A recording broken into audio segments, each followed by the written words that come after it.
మనం ధాతువులు సంస్కృతాధ్యయనంలో భాగంగా శబ్దాలను ధాతువులను తెలుసుకుంటూ ఉన్నాం. చాలా వరకు మనకు ముఖ్యమైనటువంటి శబ్దాలు అజంత పుంలింగాలు, అజంత స్త్రీలింగాలు, అజంత నపుంసకలింగాలు, హలంత పుంలింగాలు, హలంత నపుంసకలింగాలు, హలంత స్త్రీలింగాలను చెప్పుకున్నాం. దాని తర్వాత కొన్ని సర్వనామ శబ్దాలను కూడా మనం చెప్పుకున్నాం. ఈ సర్వనామ శబ్దాలు చాలా ముఖ్యమైనటువంటివి. మరి ఈ సర్వనామ శబ్దాలలో అతి ముఖ్యమైనటువంటి శబ్దాలు మనం నిత్యము వాక్య రచన చేయడానికి పనికి వచ్చేటటువంటి నీవు, నేను, వాడు, మరి ఇలాంటి సర్వనామాలు ఉన్నాయి కదా, పేర్లు లేకుండా. అలాంటి శబ్దాలను మనకు చాలా ముఖ్యంగా నేర్చుకోవాలి. ఆ సర్వనామ శబ్దాలు దాదాపుగా కొన్ని ముఖ్యమైనటువంటి వాటిని చెప్పుకున్నాం. కాకపోతే ఈరోజు మరలా ఇంకా ఉన్నటువంటి కొన్ని శబ్దాలు ఉన్నాయి, సర్వనామ శబ్దాలు అన్నమాట.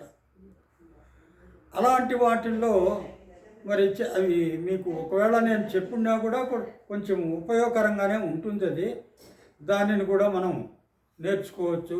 సర్వనామ శబ్దాలు అంటున్నాడు. సర్వనామాలు అంటే ఏంటి?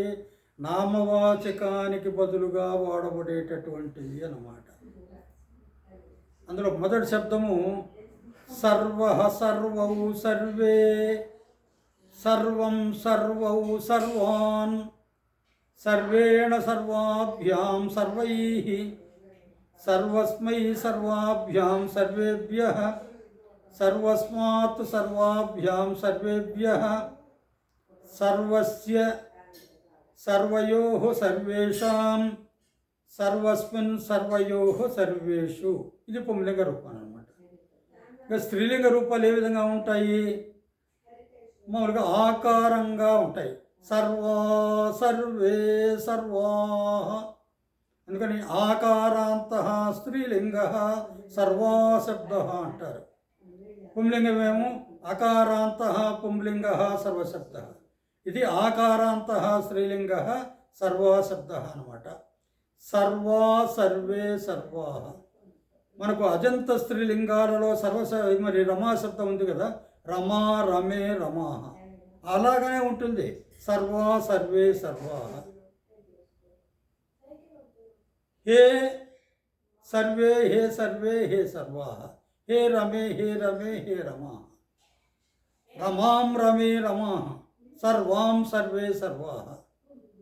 సర్వయా సర్వాభ్యాం సర్వాభిః, సర్వస్యై సర్వాభ్యాం సర్వాభ్యః, సర్వస్యాః సర్వాభ్యాం సర్వాభ్యః, సర్వస్యాః సర్వయోః సర్వాసాం, సర్వస్యాం సర్వయోః సర్వాసు. ఇంకా ఆ సర్వశబ్దం నపుంసకలింగం ఉంది. అది అకారాంత నపుంసకలింగ సర్వశబ్ద. కాకపోతే నపుంసకలింగం కాబట్టి సర్వం, సర్వే, సర్వాణి, సర్వం, సర్వే, సర్వాణి. ఇంకా మిగతాటివన్నీ కూడా పుంలింగ రూప శబ్దాలే.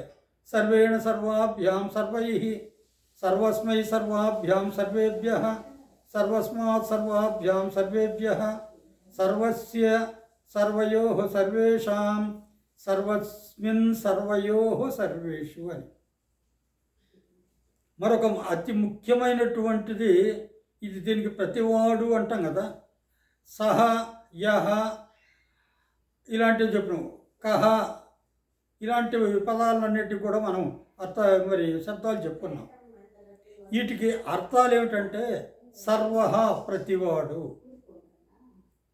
సహ అతడు, దాని తర్వాత త్వం నీవు, అహం నేను, యహ ఎవడైతే, కహ ఎవడు, ఇలాంటివన్నీ అనమాట. ఇలాంటివి వస్తే కానీ మనం సంస్కృతంలో సులభంగా మాట్లాడాము. యహ తత్ర గతః సహ అయం. చూడండి, ఈ వాక్యంలో అన్ని సర్వనామాలే ఉన్నాయి. యహ ఎవడైతే, తత్ర అక్కడికి, గతః వెళ్ళాడు, సహ ఏవ అతడే, అయం ఇతడు అని. ఇప్పుడు అక్కడ ఉన్నటువంటి యహ సహ, అయం, ఏషః ఇవన్నీ కూడా సర్వనామ శబ్దాలు. ఇందులో మనకు ఏతత్ శబ్దం ఒకటి ఉంది. ఆ దకారాంత పుంలింగ ఏతత్ శబ్ద. ఏషః, ఏతౌ, ఏతే, ఏతం, ఏనం, ఏతౌ, ఏనౌ, ఏతాన్, ఏనాన్ అంటే ద్వితీయ విభక్తి అంతా కూడా రెండు రెండు రూపాలతో ఉంటాయి. ఏతం, ఏనం, ఏతౌ, ఏనౌ, ఏతాన్, ఏనాన్.